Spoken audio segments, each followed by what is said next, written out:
And I think we start with the reported meeting.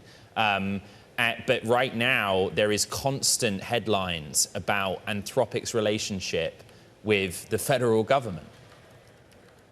Ed, this is a little bit of a twist in the whole saga. Since the beginning of the year, we've seen this increasing feud between Anthropic, the developer of Claude, and now Mythos, over what degree of safeguard should be included in its product. And it culminated in that Pentagon declaration of the company and its systems as a supply chain risk, and prompting a company lawsuit to get that designation overturned. Really an extraordinary turn of events, and yet now the technology has forced another. And this is the prospect that its newest product, Mythos, could be so powerful and so good at identifying cyber vulnerabilities that it can't be released widely beyond a handful of technology firms and Wall Street banks that really have that kind of trust and also would need to be able to vet their own systems. And in a way, this really kind of brings us closer to the remote possibility that has been talked about by policymakers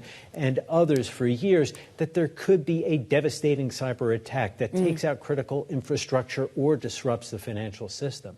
Mike, what have those in Washington, what have those close to the administration made of this sort of contradictory relationship going on at the moment? And the fact that they're trying to freeze them out from a supply chain headache risk in one sense, I mean, extraordinary step taken. And on the flip side, outside of the Pentagon, they seem to be working with the Treasury Department, and we understand will eventually be working with other federal agencies.